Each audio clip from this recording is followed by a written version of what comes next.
Ahí sí. Ahora sí, ok. Muy buenas tardes.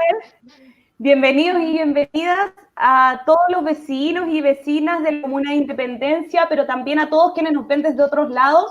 Hoy damos inicio a nuestra primera tarde constituyente, precisamente porque el 18 de octubre marca un antes y un después en la historia de nuestro país. Se inicia la movilización más grande desde la vuelta a la democracia y el lema es: no son 30 pesos, son 30 años. Es así como millones de chilenos y chilenas salieron a las calles. La represión fue brutal y fue desmedida. La demanda no era una sola, sino que una lista de abusos cometidos hacia distintos grupos de la población durante muchos años. En resumen, se trata de un sistema político que no da respuesta a las necesidades de su pueblo, a una democracia agotada y por lo mismo a una institucionalidad política profundamente cuestionada. Es así como desde el municipio de Independencia, encabezado por su alcalde Gonzalo Durán, iniciamos un proyecto denominado Independencia Constituyente, como una manera de hacer eco a esta denuncia y a esta crítica de la ciudadanía, que no solamente busca escuchar, sino que también permanentemente entregar herramientas para el debate y la discusión de los territorios, la comunidad organizada y la comunidad no organizada de la Comuna de Independencia. Es por esto que hoy día nos reunimos en el primer capítulo para responder a la pregunta de qué hablamos cuando hablamos de Constitución. Para responder a esta pregunta, tenemos la suerte de contar hoy día con tremendas y tremendos invitados. Alejandra Matus, destacadísima periodista e investigadora. Daniel Stingo, abogado y panelista del matinal La Voz de los que Sobran. Pedro Pablo Pincheira, autor del Manual Constituyente, y el anfitrión de la casa, Gonzalo Durán, alcalde de nuestra comuna. Partiremos con una introducción de Pedro Pablo respecto al libro y al Manual Constituyente para que nos cuente qué toca y más o menos de qué se trata. Y después partiremos con la pregunta de este capítulo dirigida a cada uno de nuestros invitados e invitadas. Gracias, Michelle. Bueno, quisiera comenzar dando las gracias por tener la posibilidad de compartir panel con estos tremendos invitadas e invitados como Alejandra, Daniel y Gonzalo. También darle las gracias al equipo de Independencia Constituyente, a Alejandra Herrera por el hermoso diseño del manual, a mi tocayo Pedro Pablo Fernández y, por supuesto, a Michelle, porque siempre es bonito ser parte de un proyecto como este, ¿no? Bueno, para comenzar, el Manual Constituyente es una iniciativa de educación cívica que nace desde la pregunta: ¿cómo podemos incentivar la participación en el proceso constituyente? Así que voy a contarles un poco cuáles son las ideas que están detrás de este proyecto. Creo, en primer lugar, que cualquier proceso de esta magnitud debe comenzar con educación. Está más que dicho, pero yo creo que vale la pena ser majadero con el asunto. La educación pone los cimientos de la sociedad y es el punto de partida para cualquier esfuerzo por construir una comunidad democrática. Esto es importante porque permite que todas las personas puedan formarse una opinión lo más informada posible y decidir en base a esto. Más aún en un país que hoy en día no le da mucha relevancia a la educación cívica. ¿Por qué es importante que todas las personas se hagan parte del proceso? Porque es necesario que la mayor cantidad de opiniones sean escuchadas. Creo que todo este proceso tiene mucho que ver con escuchar y aprender, con volver a conversar, con dejar atrás el tabú de que no se habla de política en la mesa porque genera conflictos, porque así es como nos hemos ido alejando de la política, de la política con mayúsculas, digamos, de involucrarnos colectivamente. Y esto, a mi juicio, rescatando lo que decía Michelle también, es una de las cosas más importantes que deja el estallido social de octubre, que volvimos a conversar de política. Me gusta pensar, por ejemplo, que en todas las mesas del país en algún momento se tocó el tema, con opiniones divididas, muy diversas, pero las compartimos. De acuerdo o en desacuerdo, pero lo hicimos, volvimos a hacerlo. Recuerdo incluso un día haber ido a comprar papas fritas a un local cerca de mi casa y terminé conversando con la persona que atendía sobre el que baila pasa. Cosas que pasan. Otro objetivo también dentro del proyecto de independencia constituyente y puntualmente sobre el manual constituyente es la necesidad de simplificar el lenguaje de abogados, ¿ya? Pareciera que siempre los abogados hablan en otro idioma y desde luego esto tecnifica el debate, ¿no? Aleja a las personas y además creo que sería un mundo terrible si se lo dejamos solo a los abogados.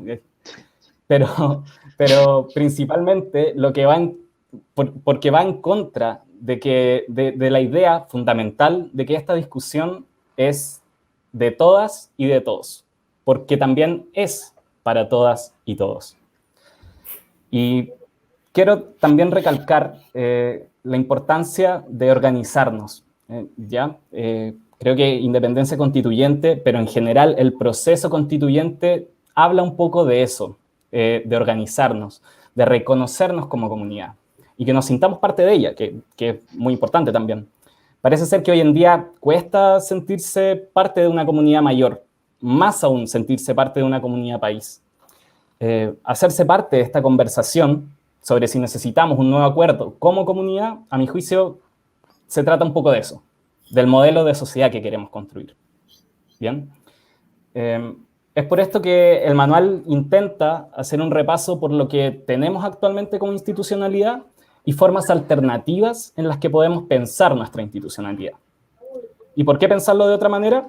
Porque existen otras formas de organizarnos, de reconocernos, mostrar que las cosas pueden ser distintas.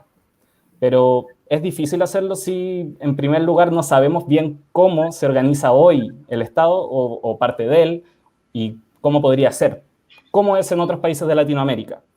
Creo que también que es muy difícil comenzar a pensar fuera de la caja si no existe una variedad de alternativas que mostrar y que nos permitan decir, bueno, esto podría funcionar mejor, quizás esto podría ser de otra forma y no como es actualmente.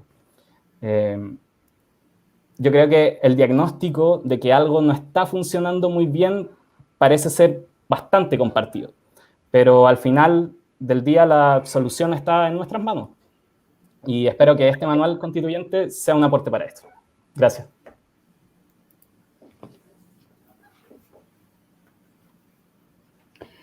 Gracias, Pedro Pablo, por tu introducción. Ahora vamos a dar la palabra a nuestro anfitrión, ¿cierto? Al alcalde de la Comuna de Independencia, para que nos responda la pregunta de este primer capítulo. ¿De qué hablamos, Gonzalo Durán, cuando hablamos de Constitución?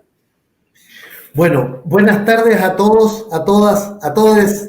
Gracias al equipo de Independencia Constituyente por su maravilloso trabajo y gracias a Daniel y Alejandra por acompañarnos hoy día.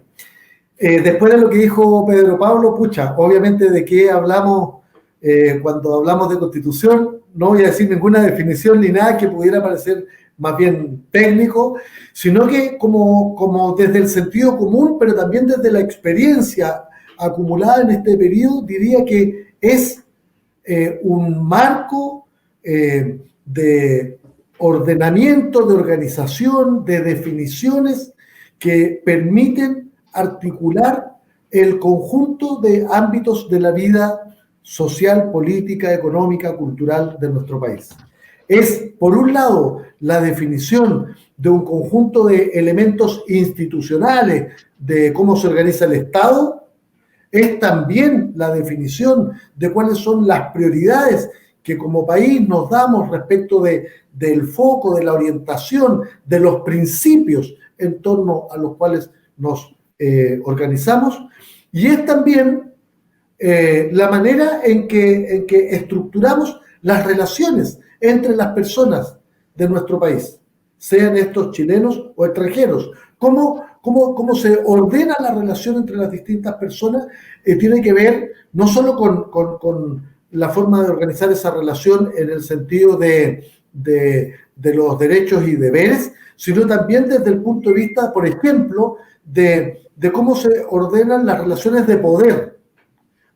¿Cuánta capacidad tiene la ciudadanía de transformar lo que nos ocurre cotidianamente, cómo se relacionan las distintas instituciones en las que se organiza el Estado y cómo esas organizaciones expresan o no el poder de la ciudadanía y de los intereses que representan, cuál es el sentido del Estado que ordena y regula la vida pública, la vida cotidiana de las personas. Es decir, es un instrumento súper importante porque de algún modo todo lo que hacemos y dejamos de hacer, no en el sentido de que está mirando cada una de las cosas que hacemos, sino en el sentido de que finalmente expresan la manera en que entre todos y todas nos ponemos de acuerdo para organizarnos, relacionarnos y vivir una vida mejor.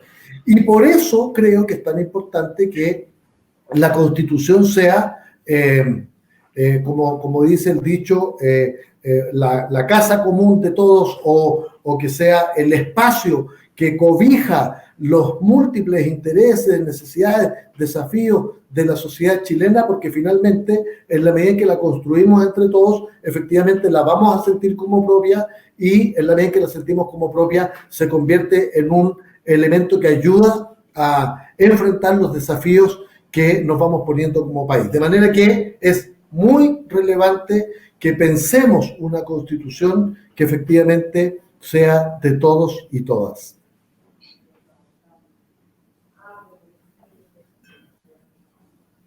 Hablé súper cortito. Muchas gracias, Gonzalo, por tus palabras. Ahora vamos a leer uno de los comentarios antes de darle la palabra a nuestra siguiente panelista. Alejandra Martínez nos dice: excelente panel de conversación. Saludo para ustedes y nos da ahí la alternativa, ¿cierto?, de su voto para el plebiscito del 25 de octubre. Ella dice hashtag apruebo, hashtag convención constitucional. Alejandra, te cedo la palabra para que nos cuentes qué crees tú de qué hablamos cuando hablamos de una constitución. Bueno, a mí me gusta imaginar la Constitución como una casa, ¿no? La casa de Chile, si imaginamos que Chile ha sido una casa, históricamente ha dejado gente dentro de la casa y otra gente durmiendo en el patio. Esto se fue modificando en el siglo XX fundamentalmente a través de las luchas sociales de los trabajadores y de las trabajadoras y distintas organizaciones, y cada vez fue entrando más gente en la casa.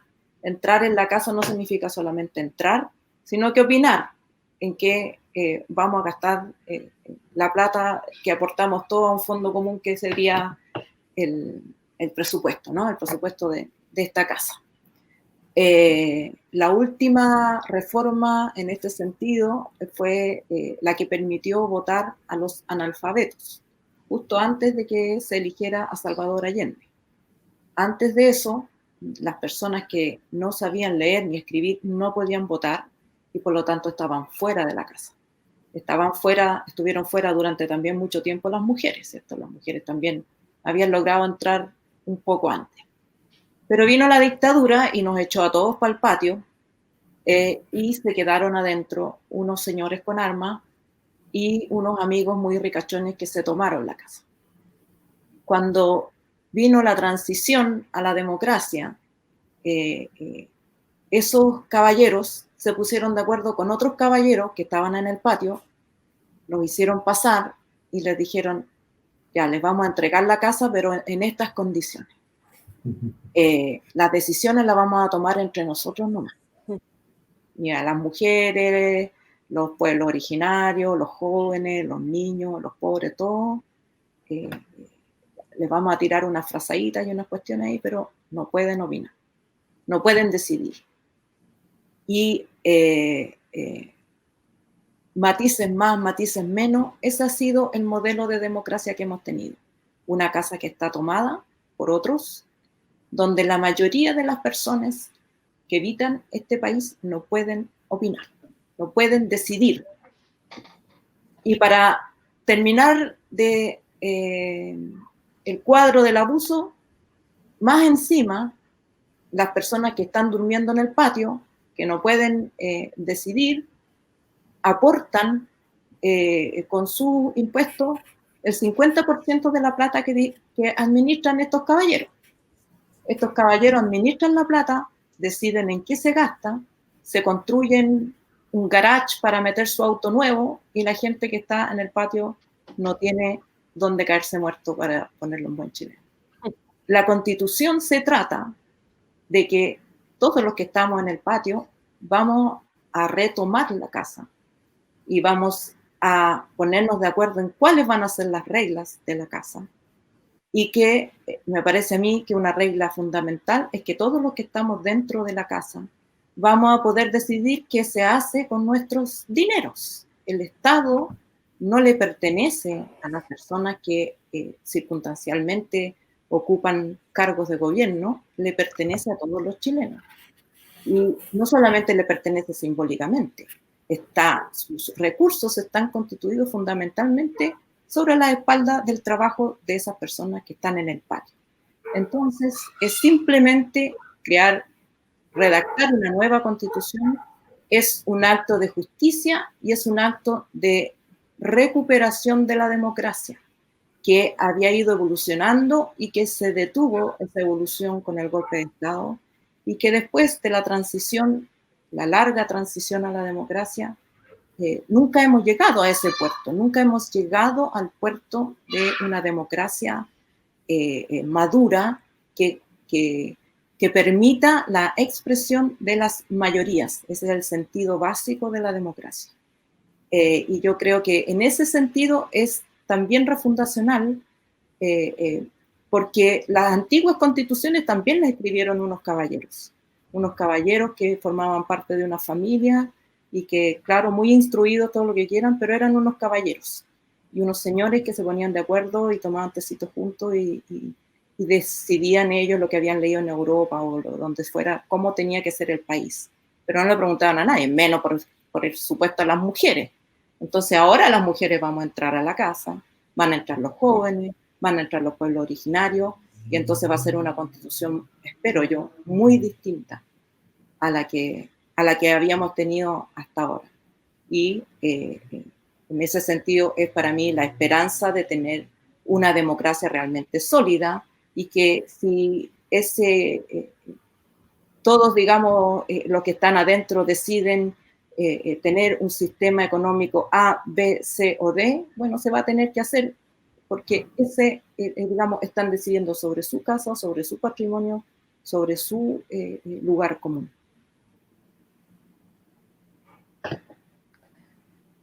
Muchas gracias, Alejandra. Un gusto, como siempre, escucharte. Súper también de acuerdo, ¿cierto? Como todos hoy día, desde nuestros distintos espacios, queremos ser parte de esta casa que han construido otros. Eso es principalmente el llamado que nos hace, y cómo nos golpea también el estallido social al decir que hay que reconstruir la democracia que tenemos, que está un poco agotada, que no da las respuestas, ¿cierto? Que nosotras y, bueno, sobre todo nosotras necesitamos.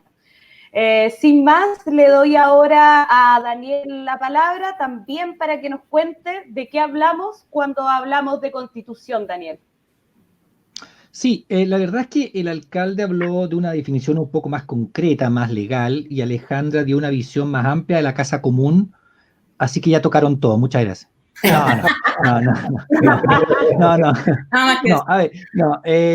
No, lo que pasa es que aquí yo voy a hacer una especie de compendio, porque cuando uno es abogado, y tengo ese defecto, discúlpenme que lo tenga, a uno le da una cierta definición en la escuela, y te dicen, claro, que es la ley superior del Estado, que las leyes no pueden ir contra esta ley superior. Esta es la que tenemos hoy día, ¿no? La Constitución del 80, que rige básicamente, como decía el alcalde, los derechos de las personas en el artículo 19, ¿no? Todos los derechos, el derecho a la vida, el derecho todos los derechos que están ahí, se supone.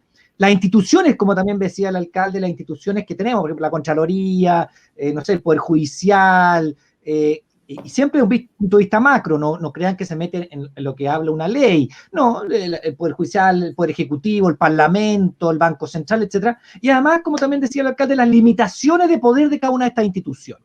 Entonces hay que verlo, la mentalidad si hay que meterse en una constitución es como la ley superior. Ninguna ley puede chocar con esta constitución, porque es la que dentro del marco legal establece los límites tanto del funcionar de las instituciones. O sea, por ejemplo, la Contraloría no puede hacer la pega que hace el Parlamento, sería de loco, ¿no? Tienen limitación de poderes. No sé, el Banco Central no puede hacer lo que hace, no sé, los tribunales, obvio, es obvio, pero ahí están marcados las funciones de las municipalidades en general, y también, por ejemplo, se refiere a las cosas como que si Chile es una república democrática, que tenemos un sistema, no tenemos un sistema, por ejemplo, federal, sino que somos un país, como dice el artículo 4, un país unitario, etcétera. Y esos son como el marco, ¿no? El marco reglamentario, el marco jurídico de esta constitución. Entonces, claro, si uno si me quiero quedar en eso, yo puedo estar, bueno, tenemos hasta las 12 de la noche, ¿no? Hablando de por qué hablamos cuando habla de la constitución, pero yo creo que hay que ampliar un poco esa visión y tocar, y por eso agradezco lo que hizo Alejandra, que es verla un poquito más amplio. No podemos ser tan cortitos de decir, porque también el alcalde lo tocó, que es, pero ojo, tenemos aquí que una constitución que es un marco regulatorio, es un marco jurídico, tiene una visión detrás, y eso quizás es lo más importante. Las normas que están escritas en esta constitución atrás tienen una visión de Estado, cómo los chilenos vemos nuestro país. Y ahí lo reflejamos. La visión de país que tenemos como chilenos es lo que se refleja en la Constitución. Entonces, muy bien decía Dale, que la Constitución del 80, ¿cierto? 10 personas de la Comisión Ortúzar, ¿cierto?, que le pidió Pinochet el 23 de octubre del 1973, sí, pues, menos de un mes del golpe de Estado de Pinochet, le pidió a esta Comisión Ortúzar, que estaba Jaime Guzmán, el fundador de la UDI, que hicieran esta constitución. Entonces, la visión de país que tiene esta constitución actual, y por eso yo insisto mucho en eso, no fue un acuerdo transversal, fue una visión de un sector bien chiquitito, como decía la Ale, y nos dejó a todos afuera, y ellos nomás quedaron adentro. Y eso es la visión de la UDI. Y hay que decirlo, porque Jaime Guzmán fundó después la UDI. Y los que defienden esta constitución son, por ejemplo, el ministro de Justicia, que es de la UDI. Y lo conozco porque me hizo clase. ¿Me explico, no? Entonces, y tenemos al ministro de Interior pinochetista, que también es de la UDI, y que no quieren cambiarla porque es la visión que tienen ellos de la sociedad, es la visión que ellos se dieron respecto de cómo quieren Chile. Y le hizo un sector chiquitito, la UDI. Ellos hicieron la constitución. Entonces, y es eso lo que queremos para Chile, que un solo sector, porque ¿qué pasaría si dijeran, no, hubiera ganado en esa época el PC y el PC hace constitución? Oye, ¿estaríamos todos representados? Tampoco. Entonces, la gracia de este proceso constituyente que viene, y respondiendo a la pregunta en general, es que lo que nos enfrentamos hoy es que vamos a tener la oportunidad de todos los sectores. Cuando hablamos de una constitución, hablamos de lo que decía Alejandro, lo que decía el alcalde, una casa común en que todos, un acuerdo transversal, político y social, no solamente político, claro, la Asamblea Constituyente que vamos a elegir el 11 de abril, va a haber gente de la UDI, pero no solamente la UDI, ahí va a cambiar de RN, de Bópoli, del ADC, del PS, del PR, del Frente Amplio, del PC y muchos independientes que representen a todo el mundo social. Y eso es muy importante, porque la gente está un poquito cansada de la visión política. Entonces, no, queremos una visión de que venga con independientes metidos ahí. Entonces, ¿de qué hablamos cuando hablamos de una constitución? De una visión general que se traduce en ciertas normas, artículo 1, artículo 2, bla, bla, bla. Pero es la visión que tenemos del país que está entregada a una cuestión escrita, digamos, que puede tener más o menos artículos, porque pensemos un poquito, Estados Unidos tiene una constitución de ¿cuántos artículos? La Alejandra está por allá, son 14, 15 artículos. En una página caben. En una página cabe la constitución de Estados Unidos. ¿Saben ustedes que Gran Bretaña no tiene constitución? Entonces, claro, nosotros somos de raíz romana, España, Latinoamérica, nos gusta todo escrito, hemos dictado más de 21.000 leyes, pero no tenemos por qué hacerlo, pero sí. Entonces, a mí me gustaría que quedara en el mensaje sí, es una cuestión escrita donde están los derechos de las personas, donde están las instituciones y sus poderes, donde están las limitaciones, pero eso detrás tiene una visión de país. Y la visión de país que hay hoy día es la visión del Estado subsidiario, en que el Estado no entra en la economía y está de atrás, no se mete. Está la visión de entregarle todo a los privados, incluso los derechos sociales. Esa es la visión que hoy día está en la Constitución, que la hizo Jaime Guzmán y sus amigos. Y nosotros queremos otra visión, una visión que esté en todos. Y algunos, que parece que es una mayoría, queremos una visión, por ejemplo, de un Estado más social, donde el Estado se haga cargo de los derechos de las personas, los derechos más importantes. Por supuesto, no, el Estado no tiene por qué meterse a hacer ventana o mesa o silla, no, pero sí la salud, la educación, las pensiones, vivienda. Entonces, importante decir, claro, uniendo un poco, ¿es un marco regulatorio? Sí. ¿Es la gran ley? Sí. Pero esa gran ley tiene detrás una visión de país que en esta vuelta, gracias a Dios, como decía la ley, no la va a construir la élite de 1833, no la va a hacer la élite de 1925, ni la élite que ganó en 1973 con el golpe de Estado. Vamos a hacerla entre todos. Y esa visión de país va a tener un poco de cada uno, pero ojalá la mayoría sea una visión de un Estado social, también llamado, no sé, un Estado de bienestar, en que se preocupe básicamente de los derechos de todos, los derechos sociales, el Estado, y el resto que lo tenga, por supuesto, la iniciativa privada. Muchas gracias, Daniel. Un gusto también escucharte. Yo creo que a todas y a todos nos da un poquito de ansiedad, ¿cierto? Empezar a darnos cuenta del momento que estamos viviendo, una ansiedad por el ciclo electoral que se va a venir y de repensar este país de una vez por todas. Yo creo que estamos todos como un poco ansiosos de que esto se inicie y de que ojalá se desarrolle de la mejor manera posible y que no tengamos ningún problema para la realización del plebiscito en octubre. Antes de pasar a las preguntas que van a hacer nuestros vecinos y vecinas de la Comuna de Independencia, quería recordarles a quienes nos están viendo que nos sigan en nuestras redes sociales, en Instagram. Nuestro Instagram es Independencia Constituyente y también estamos en Twitter. Nuestro Twitter es @independencia_. Es importante también para nosotros que puedan ver el trabajo que venimos desarrollando desde hace harto tiempo y donde vamos a seguir entregando material, entregando información no solo sobre el proceso constituyente, sino que también sobre la contingencia política que vive nuestro país. Vamos a pasar a la primera pregunta.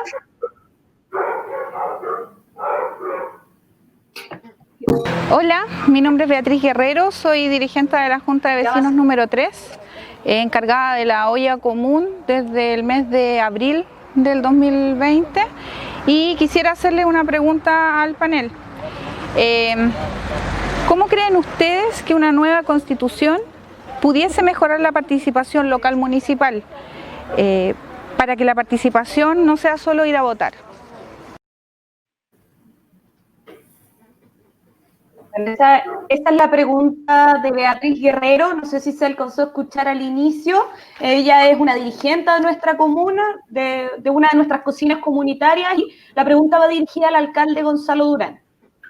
Sí, yo decía al principio, como bien dice Daniel, como traté de explicar de manera muy sencilla, como la lógica de una constitución, y hablaba de una dimensión que tiene que ver con las relaciones de poder entre los distintos órganos del Estado y del Estado con la ciudadanía. O sea, la Constitución es, como ya se ha dicho, la ley fundamental, junto con todo el cuerpo jurídico. Como muy bien dijo Daniel, hay también una visión ideológica, cultural, hay una mirada, un enfoque respecto de cómo se organizan las cosas, quiénes participan de esa organización. Y en ese sentido, es bien importante la pregunta, porque la Constitución actual es una Constitución que concibe a las personas, a los ciudadanos, como un actor más pasivo, ¿no? No como un actor relevante. De hecho, prácticamente en todos los ordenamientos jurídicos, hablaron de Estados Unidos, la soberanía recae en el pueblo, ¿no? Y sin embargo, ¿cómo se ejerce esa soberanía? Y en ese sentido, precisamente porque esta Constitución que tenemos, nacida en el 80, en medio de la dictadura, dado que fue concebida desde unos pocos y para unos pocos, evidentemente no tenía sentido que fuera un instrumento que permitiera el despliegue de la soberanía popular, el despliegue del rol activo, participativo de los ciudadanos y ciudadanas para ir transformando y adecuando los instrumentos, las leyes, en fin, a los desafíos y necesidades que iba dándose la población. Y adicionalmente a esta dimensión como de la participación, está el tema de las relaciones de poder entre las instituciones. Y esto creo que es súper importante, y ahí sí, perdón que lo diga con la mayor precisión posible. En la propia pandemia vimos de manera permanente una grave tensión entre el nivel central y el nivel local, entre el gobierno nacional y los gobiernos locales, de distinto color político incluso. ¿Por qué? Porque de un modo, en el enfrentamiento de la pandemia, antes por supuesto, lo vimos con el estallido social, las gravísimas desigualdades sociales y territoriales, y después con la pandemia, que se visibiliza mucho más estas desigualdades, los gobiernos locales teníamos una cierta mirada de cómo resolver los problemas. Y teníamos un gobierno central acá arriba que tomaba decisiones muchas veces no sabiendo, no entendiendo la realidad de los territorios. El ejemplo más brutal de esto es cuando, después de 4 meses de estrategia sanitaria impulsada por el ministro Mañalich, dice un día: yo no sabía que había tanto hacinamiento. Bueno, los municipios sí, si lo vivimos todos los días. Entonces, esto es bien importante porque la Constitución también no solo tiene que estimular, generar las condiciones políticas, sociales, culturales, institucionales, legales, para promover la amplia participación de la gente en todos los niveles de la vida cotidiana del país, sino que además tiene que regular las relaciones de poder entre las instituciones, y creo que tiene que dotar de más poder para los gobiernos locales, de más poder y más recursos para las regiones, de manera que no se resuelva la inversión en Chiloé o en Arica desde el nivel central. Esto tiene que ver, perdón que me alargue un poquito, una cosa que dijo Daniel. Nosotros tenemos un Estado unitario. Yo por lo menos, no estoy diciendo que seamos un Estado federal, pero creo que podríamos tener relaciones más equilibradas entre el nivel nacional, regional y local. Y en ese sentido, me parece que la Constitución sí puede ayudarnos a repensar la manera de relacionarnos el gobierno nacional, regional y local, y la ciudadanía, que sea un protagonista activo de los procesos de cambio y transformación que vive nuestro país. ¿Y qué pasa en la Constitución actual? Que cuando la ciudadanía logra empujar determinados cambios, determinadas transformaciones en la perspectiva de más derechos, por ejemplo, además tenemos una institucionalidad que los contiene. El Tribunal Constitucional u otros que, no, a ver, momentito, usted quiere participar mucho, o quiere más derechos, o quiere cambiar un poco las reglas del juego respecto de un Estado que garantice derechos y no solo un Estado subsidiario. Entonces tenemos una institucionalidad que dice esto no se puede. Y en ese sentido, las modificaciones que pueden encarnar una nueva Constitución concebida por todos y todas, entre otras cosas, va a significar que estos equilibrios, estas relaciones de poder en que los ciudadanos tienen un rol muy importante y las ciudadanas tienen un rol muy importante, puede significar que efectivamente vayamos configurando todos y todas un país que efectivamente tenga niveles mucho más significativos de justicia social, porque vamos a ir construyendo el país entre todos, sin estas limitaciones, sin estos bloqueos concebidos por unos pocos. Perfecto, alcalde. Justo con el tiempo también. Vamos ahora, como tú dices también, como queremos que la ciudadanía sea protagonista precisamente de todo esto, vamos a pasar a nuestra segunda pregunta para Alejandra Matus. Hola, mi nombre es Evelyn Berríos, pertenezco al colectivo Contexto Popular y quiero primero exponer y luego preguntar. Primero, exponer. que en Chile hay una discapacidad que se ha invisibilizado y se ha caricaturizado. Hablamos de casi 1 millón de personas, cifra que aumentó dramáticamente después del estallido social. Bueno, una vez dicho esto, tenemos que entender que tenemos una crisis en materia de educación, de integración laboral, de participación, de los recursos que entrega el Estado también a los gobiernos locales, materia de salud y también, por supuesto, en materia de terapias multidisciplinarias. Bueno, el tema es que aparte de todo esto, que ya es trágico, tenemos una situación donde las mujeres, que son cuidadoras de personas con discapacidad por su rol histórico asignado, también están invisibilizadas y están ausentes de todo derecho, donde el Estado ha desatendido sus obligaciones y los convenios internacionales también a los que alguna vez adhirió. La pregunta entonces es la Constitución actual el problema porque el Estado no se hace cargo? Es decir, ¿debemos cambiar la Constitución para que esto se solucione? Muchas gracias.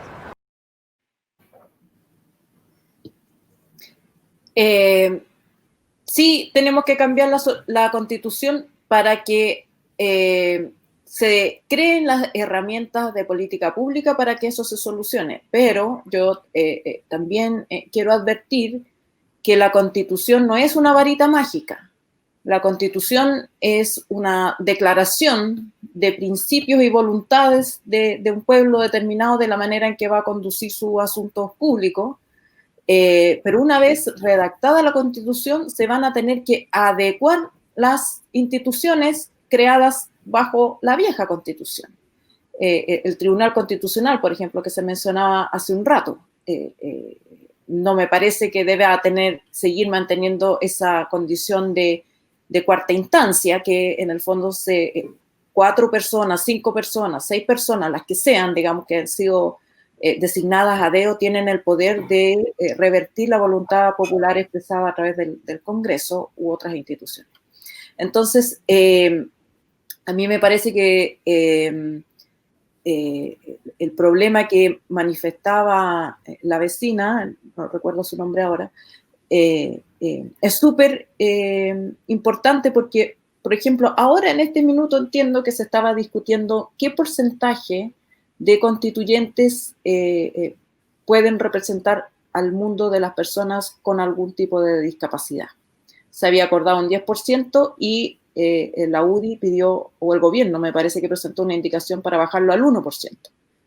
Y de todas esas pequeñas decisiones que a veces pasamos por alto, depende que en el futuro esa Constitución integre o no integre ese planteamiento.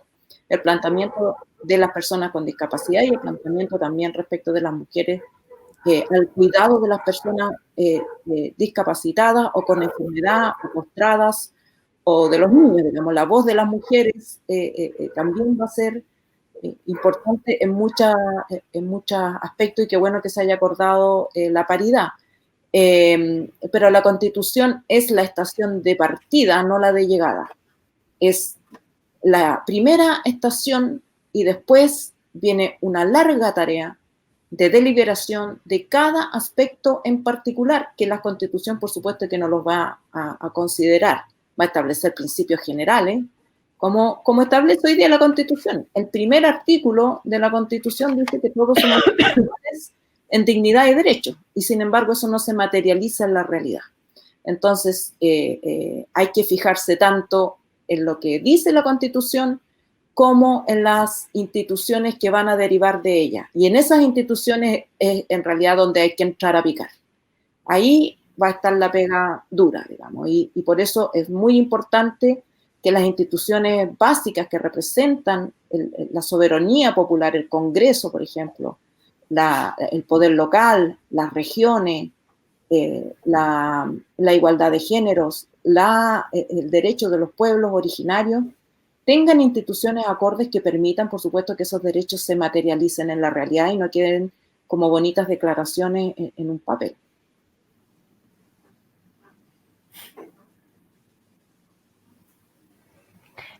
Gracias, Alejandra. Vamos a una tercera pregunta, la última realizada por alguien de nuestra comuna. A ver si la Ale, que está detrás de cámara, nos ayuda y muestra la pregunta para Daniel. Hola, mi nombre es Alejandra Esquivel. y a nombre de los vecinos con los que yo participo en distintas actividades, quiero preguntarle a las personas del panel algo que me parece muy importante aclarar. ¿Por qué es importante ir a votar por los nuevos constituyentes? ¿Es bueno que los elijan por nosotros o es bueno presentar opciones y escogerlos nosotros mismos?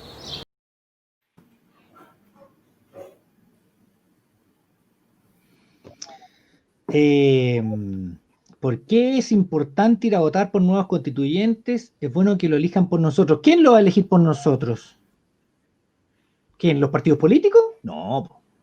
A ver, yo creo que es fundamental. Esto, como muy bien decía Alejandra, tiene varias patitas. Esta ley 21.200, ¿no? Es que es la que implementa el proceso constituyente, ¿no? Esta ley, que es esta ley, la ley 21.200, que fue la que llevó, la que hizo carne el acuerdo del, acuérdense el acuerdo de noviembre, ¿no? Del año pasado, pero eso se convirtió en una ley. Y esa ley estableció, que la 21.200 estableció cómo se va a hacer el proceso constituyente. Y lo primero es lo que estamos diciendo nosotros el 25 de octubre, a votar, chiquillo. Pero después tiene una segunda patita, que es el 11 de abril, y ahí se escogen los constituyentes. Y es importante ir a votar por supuesto. O sea, lo fundamental, y lo decía yo antes, es que sea un amplio abanico de gente que ingrese a la Asamblea Constituyente y que sea gente de los partidos políticos, pero también mucho independiente. Gente, como uno piensa al tiro, vecinos, dirigentes sociales, gente del mundo de la cultura, gente del mundo de la educación, gente del mundo de la salud, gente del mundo de las artes, que vaya y que esté también como un constituyente más. Bueno, y entonces uno se pregunta, bueno, pero ese señor nos hace constituciones, ¿y qué importa si habrá otros señores que se encarguen de redactar, tendrán asesores? Hay mucho profesor de Derecho Constitucional que podrá redactarlo, pero las ideas madre, ¿no? Lo que la gente quiere que esté, la tiene que tener la ciudadanía normal y corriente. Esas ideas podrán ir discutiéndose. No es tan importante que sean eruditos los que están escribiendo, no, para eso hay asesores. Entonces es importante que uno vaya y diga, ¿quién me representa? Y ojo, entre el 25 de octubre y abril, los candidatos van a existir y van a ir mostrándose. Y unos van a decir, yo represento el pensamiento de continuar con la constitución que tenemos, por ejemplo.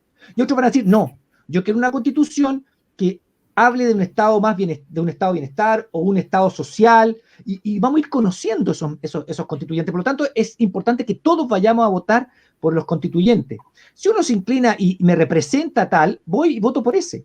Aquí va a haber, y acuérdense que la ley ya cambió en términos de que pueden haber, aparte de ser paritaria, que lo decía la Ale, que son 50% mujeres y 50% hombres, primera vez en la historia del mundo, de la humanidad, chiquillos, todos, si se aprueba la Asamblea Constituyente o Comisión Constitucional, esa Asamblea Constituyente o Comisión Constitucional implica 50% hombres y 50% mujeres, que no se ha visto nunca en la historia del mundo. Seríamos el primer país del mundo. Y de ahí entonces también se aprobó, aparte de la paridad total, que hubiera listas de independientes. Y se puede, va a costar un poco, porque hay que lograr un cierto número de firmas, etcétera, etcétera. Pero también los independientes pueden hacer sus listas. Pero también otra forma de que vayan independientes es que se incorporen en las listas de los partidos políticos, pero como independientes. Entonces también el partido político puede llevar, no sé, 5 candidatos de ellos, pero también va a llevar grupos de independientes que después no tienen que responderle a ese partido político. Si los tipos van a hacer la constitución, no responderle a un partido político. Entonces es interesante que lo elijamos nosotros, por supuesto, que los partidos sí propongan sus listas. Está bien, no los queremos mucho, por último no han estado a la altura, quizás los últimos meses sí, pero antes también fueron parte del problema más que de la solución. Pero obviamente la idea es que lo elijamos nosotros y no en la segunda opción, porque decíamos convención constitucional y convención mixta constitucional. La convención mixta constitucional es que pesca al Parlamento 72 de sus miembros y los mete en esta comisión. Así, si elegimos la segunda, que es comisión mixta constitucional, 72 parlamentarios entre diputados y senadores en bloque se van a hacer la constitución. Y otras 72 personas elegidas por la ciudadanía se acoplan y hacen este grupo de constituyentes. En cambio, si ponemos convención constitucional, son 155 personas elegidas por la ciudadanía.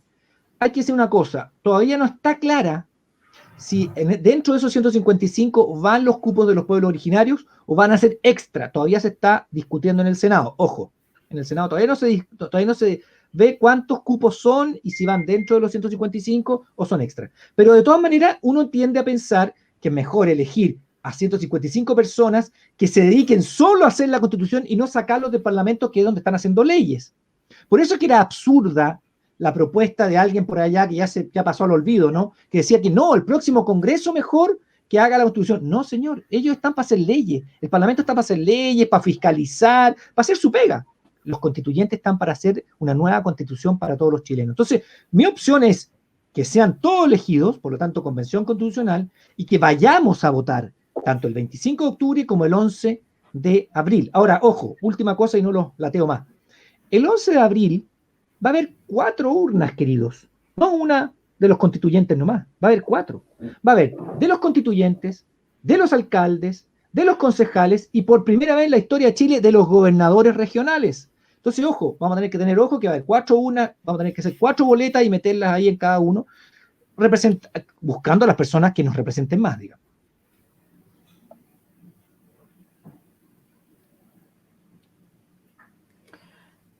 Perfecto, muchas gracias Daniel por tu respuesta, mostrarles el manual constituyente que nos lo habíamos mostrado en este capítulo. Este es un libro que está completamente a disposición no solamente de la gente de la Comuna de Independencia, sino a todo quien lo quiera descargar. Está liberado para que puedan hacer uso de él en la página del municipio, que es www.independencia.cl. Este no es un libro que hace campaña ni por el apruebo, ni por el rechazo, ni la convención constitucional, ni la convención mixta, sino que entrega herramientas para que usted en su casa pueda elegir cuál es la opción que le parece correcta y por qué quiere votar. Se nos abre un ciclo electoral súper interesante. Como decía Daniel, en abril vamos a tener muchas elecciones. Yo creo que ya es una lección aprendida, que es importante votar, que no da lo mismo que quien es elegido. Y para cerrar el capítulo de hoy, voy a ceder la palabra por 2 minutos a cada uno de nuestros invitados, empezando con el alcalde, para que podamos hacer unas palabras de cierre y dar por finalizado este capítulo.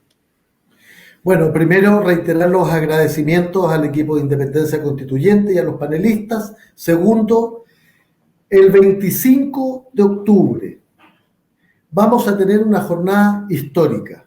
Todos nosotros, nosotras, vamos a tener la posibilidad de decidir si queremos una nueva constitución para Chile, por las razones que hemos hablado aquí y por millones de otras razones, cada cual tendrá sus razones, si queremos una nueva constitución para nuestro país.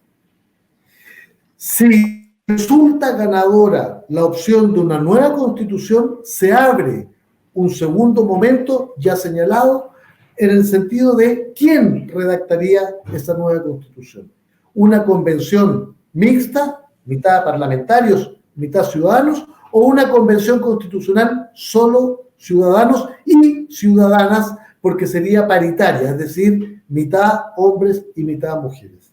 Este desafío al que nos convoca el país y que surge de un enorme y maravilloso movimiento ciudadano destinado a generar condiciones para abordar las graves desigualdades e injusticias que vive nuestro país, este desafío va a depender de cada uno de nosotros y nosotras.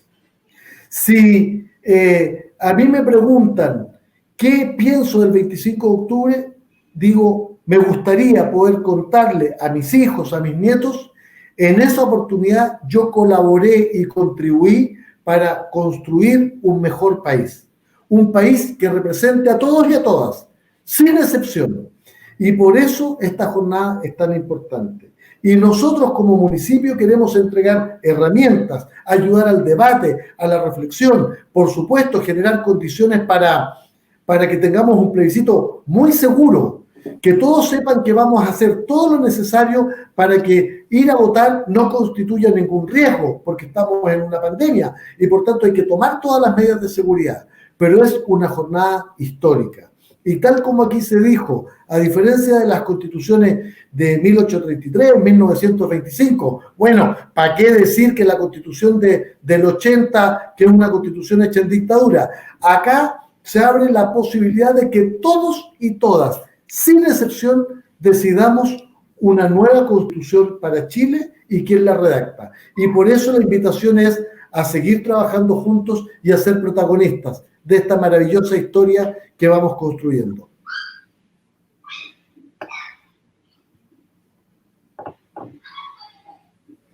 Muchas gracias, Gonzalo. Alejandra, tus palabras de cierre.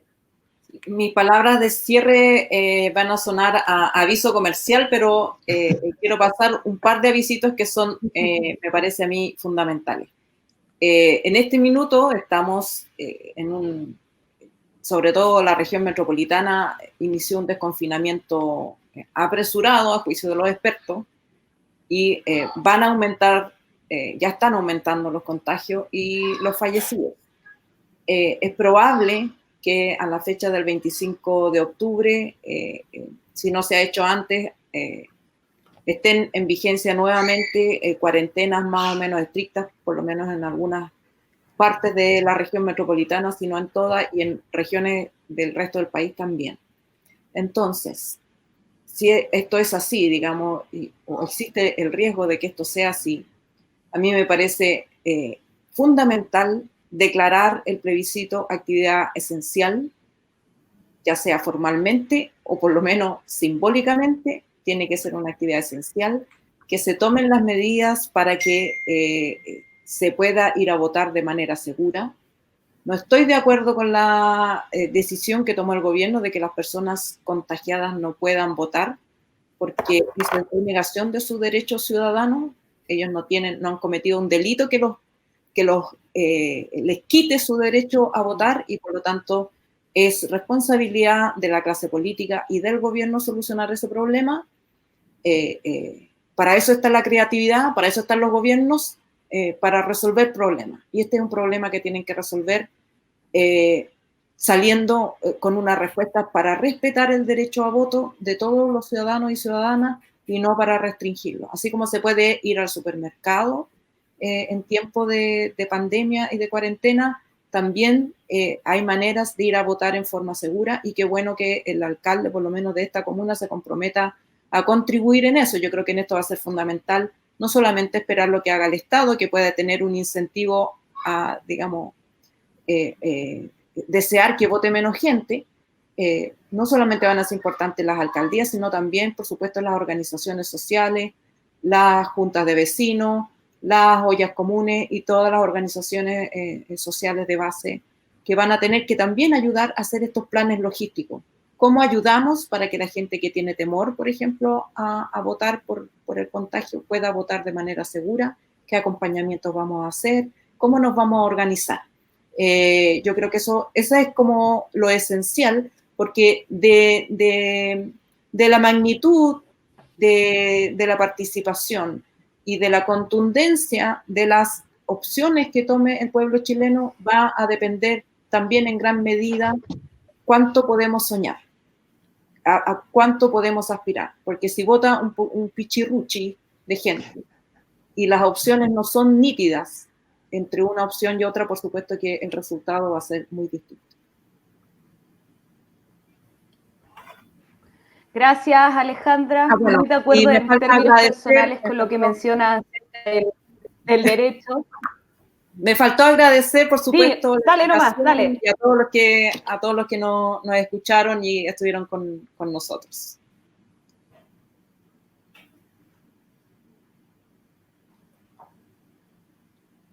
No, gracias a ti también por haberte dado el tiempo de participar. Yo quería decir que en términos personales estaba muy de acuerdo contigo respecto a la decisión de que los contagiados y contagiadas no van a poder votar. Me parece que se vulnera un derecho político ratificado en muchos tratados internacionales y es el Estado quien tiene la obligación de garantizar precisamente y generar las condiciones para que puedan ejercer ese derecho. Eso lo digo como a título personal, no en la línea editorial de necesariamente nuestro programa, pero me parecía importante decirlo.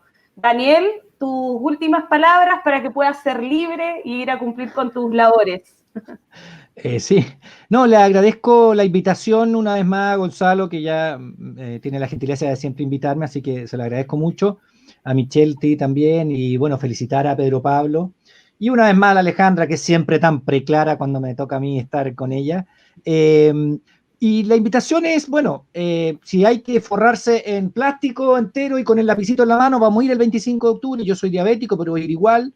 Y no solamente el 25 de octubre, lo decía también el alcalde, ya hay que ir el 25 de octubre, pero después tenemos que ir en abril y tenemos que ir también después para aprobar, porque seríamos muy brutos si es que hacemos tremendo trabajo constitucional y después no lo votamos aprobándolo, ¿no? En un año más, un año y medio más. Entonces, claro, el mensaje es, no perdamos la oportunidad. Si usted va por el rechazo, está equivocado, pero vaya a votar, porque está bien, es su derecho y está bien. Está equivocado, pero tiene todo el derecho a estar equivocado, así que vaya a votar. Lo importante es que vayan a votar. Y también a los de la prueba, pero lo importante es que la gente vaya, porque también el derecho con una oportunidad como esta no se da y se le va a dar una vez en la vida, ni sus papás ni sus abuelos lo tuvieron esa oportunidad, se le va a dar una vez en la vida que podamos participar todos los chilenos en un proceso constituyente como este. Así que la invitación es que, bueno, se lean el manual, aprendan un poco de lo que nos escribió Pedro Pablo y todo el equipo, y después concurran a las urnas los chilenos, que para eso estamos haciendo un esfuerzo, y que no nos gane la pandemia, porque hay que hacerlo de forma inteligente, como muy bien decía Alejandra Matos. Muchas gracias. Bueno, muchas gracias a todos y todas quienes nos ven. Esperarles que pueden cargar nuestro manual de la página del sitio, que es www.independencia.cl, que sigan las redes sociales. Va a ir informando sobre todo, absolutamente todo lo que vaya ocurriendo en relación al proceso constituyente, sobre el plebiscito seguro. La labor principal y la misión de nosotros desde el municipio es un proceso total y absolutamente participativo, sea cual sea la opción que ustedes tengan para el 25 de octubre y también para la elección de los constituyentes, si es que llega a ganar la opción de una nueva constitución. Decirles que este programa va a quedar en nuestro canal de YouTube, donde también muchas veces subimos videos interactivos, que también es Independencia Constituyente, que ojalá se suscriban, que puedan transmitir en sus distintos grupos de WhatsApp, entre amigos, compartir este programa, invitarlos al capítulo siguiente, que es el próximo jueves 3 de septiembre, donde ya vamos a contar y tenemos confirmado grandes invitadas. Vamos a tener panel completamente femenino, van a estar las diputadas de nuestro distrito, Maite Orsini y Carol Cariola, y también la futbolista y vocera lesbo-feminista de la selección chilena, Catalina Carrillo. Así que cordialmente invitados el próximo día jueves a las 6:30 por el mismo canal. Muchas gracias a todos y todas. Muchas gracias.